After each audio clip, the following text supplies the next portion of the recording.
लाल सिंह का गिरफ्तार होना और उस गिरफ्तारी के बाद में जो आईजी जोधपुर की प्रेस कॉन्फ्रेंस के माध्यम से जो जानकारियां मिलना वो बहुत चिंताजनक ही नहीं है, हमारे लिए बहुत घातक है। एक अपराधी तक ही नहीं जो देश की सीमाओं के ऊपर इस तरह की गतिविधियां कर रहे हैं, उसको उनको फंडिंग कौन कर रहा है, किस मकसद से कर रहा है। पर आज से 1 वर्ष पूर्व कोजाराम का हत्याकांड होता है, निष्पक्ष जांच और जो अपराधी उसके खिलाफ कार्रवाई के जगह अपराधी को बचाने के लिए फंडिंग की जाती है।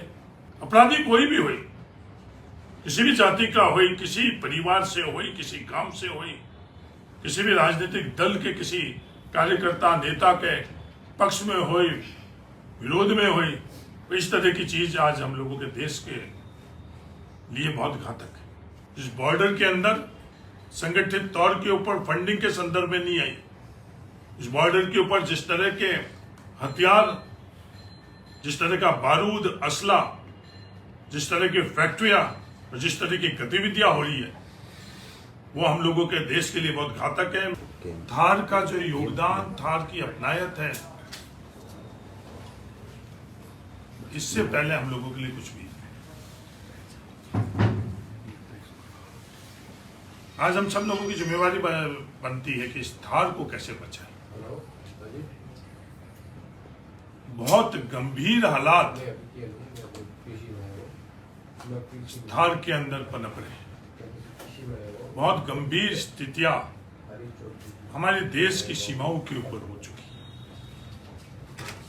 आज से 2 दिन पूर्व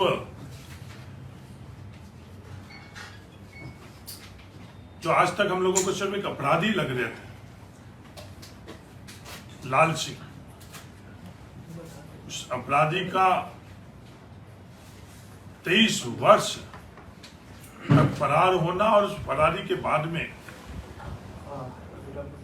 उस अपराधी का गिरफ्तार होना, गिरफ्तारी के बाद में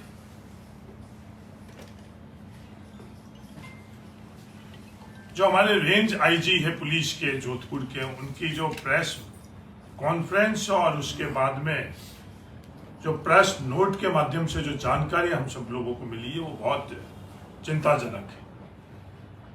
मैं इस अवसर पर सबसे पहले तो तहे दिल से थार को बचाने के लिए और हमारे देश की सीमाओं के अंदर जो गतिविधियां कर रहे हैं उनको रोकने के संदर्भ में जो पुलिस दल ने लाल सिंह को गिरफ्तार किया, उन तमाम पुलिस दल को मैं धन्यवाद देना चाहता हूं। ये लॉ जो थार की अपनायत की लॉ है, ये हमारी सीमाओं की रक्षा की लॉ है। इस लॉ को बुझने से बचाने के लिए उन्होंने जो कार्य किया, उसके लिए मैं तहे दिल से उनको मैं धन्यवाद देना चाहता हूं। साथियों, लाल सिंह का गिरफ्तार होना और उस गिरफ्तारी के बाद में जो आईजी जोधपुर की प्रेस कॉन्फ्रेंस के माध्यम से जो जानकारियां मिलना, वो बहुत चिंताजनक ही नहीं है, हमारे लिए बहुत घातक है।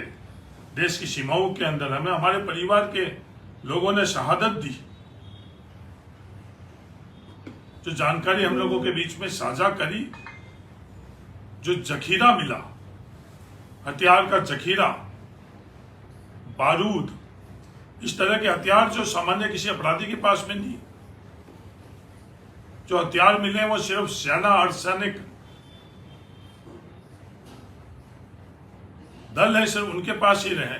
उस तरह के हथियार आज हम लोगों के बॉर्डर के ऊपर मिलना और फिर प्रेस नोट के माध्यम से जो बारूद और जो फैक्ट्री का संचालन होना, बहुत गंभीर और चिंताजनक।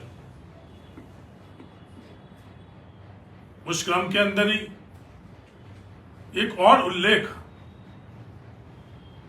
रेंज आईजी ने किया, वो उल्लेख फंडिंग का किया। ये बहुत चिंताजनक चीज है कि 23 वर्ष तक जो फंडिंग करी जा रही थी, क्या इस तरह की संस्कृति हमारे बॉर्डर के ऊपर हमको पनपने देना चाहिए या नहीं देनी चाहिए? इस तरह की संस्कृति हम लोगों को थार के अंदर पनपने देनी चाहिए, नहीं देनी चाहिए, उसका साफ उत्तर है कि किसी भी कीमत के अंदर हम लोगों को ये इस तरह की संस्कृति, इस तरह की गतिविधियां क्या हम लोगों को नहीं करनी चाहिए। हम आने वाली पीढ़ियों को इस कैसा थार सौंप कर जा रहे हैं, ये हम लोगों के सामने सबसे बड़ा प्रश्न है। आज फंडिंग एक अपराधी तक ही नहीं, जो देश की सीमाओं के ऊपर इस तरह की गतिविधियां कर रहे हैं, उसको उनको फंडिंग कौन कर रहा है, किस मकसद से कर रहा है। मेरे पुलिस से निवेदन है, उसका भी आप जो जानकारी आपको मिली है उसको भी आप सार्वजनिक करो। जो प्रारंभिक पूछताछ हुई, वो प्रारंभिक पूछताछ के अंदर आपने मीडिया को माध्यम से जो हम लोगों को जानकारी दी है उसको भी आप साझा करो। और ये फंडिंग का पैटर्न, ये फंडिंग हमारे थार में इस तरह की गतिविधियों से हो रहा है, ये बहुत चिंताजनक है। ये संस्कृति जो पैदा हो रही, मैं संस्कृति इसलिए कह रहा हूं कि सिर्फ ये इकलौता है इस देशद्रोह के क्राइम में नहीं हुआ। इससे पहले भी हमारे बाड़मेर के अंदर बड़ा चिंताजनक है, ऐसे कई उदाहरण है। उदाहरण के तौर पर आज से 1 वर्ष पूर्व कोजाराम का हत्याकांड होता है, निष्पक्ष जांच और जो अपराधी उसके खिलाफ कार्रवाई के जगह अपराधी को बचाने के लिए फंडिंग की जाती है। बहुत चिंताजनक चीज है कि यह संस्कृति जो थार में पैदा हो रही है। और उससे बड़ी चिंताजनक जो चीज है कि उस फंडिंग का महिमा मंडन हो रहा है। हम इस तरह की संस्कृति पैदा कर रहे हैं नौजवान के लिए, अगली पीढ़ी के लिए, हम जो प्रोत्साहित कर रहे हैं कि गलत गतिविधियों के अंदर मदद कर रहे हैं, वातावरण निर्मित कर रहे हैं कि वो गलत गतिविधियों में, गलत दिशा के अंदर आगे बढ़े। ये चिंताजनक चीज नहीं। अपराधी कोई भी हो, किसी भी जाति का हो, किसी परिवार से हो, किसी काम से हो, किसी भी राजनीतिक दल के किसी कार्यकर्ता नेता के पक्ष में हो, विरोध में हो, इस तरह की चीज आज हम लोगों के देश के लिए बहुत घातक है।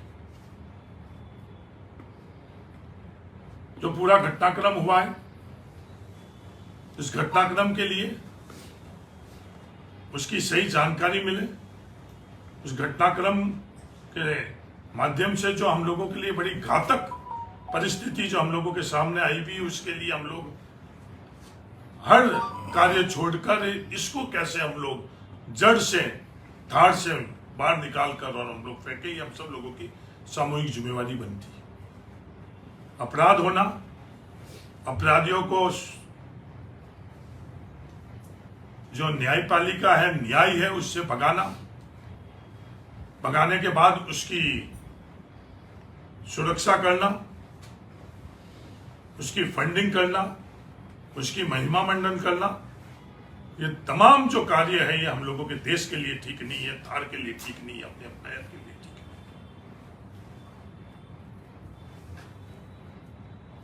है। अपराधी के खिलाफ 19 मुकदमे हैं।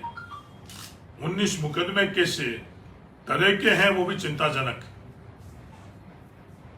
अपराधी आज इसी इलाके के अंदर 23 वर्षों से रह रहा है। ये बात इसी थार में अपराधी 23 वर्षों से रह रहा है। ये हम सब लोगों के लिए चिंताजनक चीज है कि क्या हम लोग इस बॉर्डर के ऊपर अति संवेदनशील इलाके के अंदर हम संवेदनशीलता अपनी खत्म कर रहे हैं। ये मेरे समझ से परे इस तरह की जो संस्कृति पिछले दिनों में प्रयास की जा रही है उसको हम लोग नजरअंदाज करें, उसके अंदर हम इतिहास हमें माफ नहीं करेगा। आज 48 घंटे हो गए हैं, हम सब लोग मौन हैं। क्या हमारा फर्ज नहीं बनता इस देश के लिए? क्या हमारा फर्ज नहीं बनता थार के लिए? जब इतनी घातक जानकारी हमको मिल चुकी है उसके बावजूद भी ये मौन, ये चुप रहना, क्या थार के लिए, भारत के लिए, आने वाली पीढ़ी के लिए ठीक है या नहीं?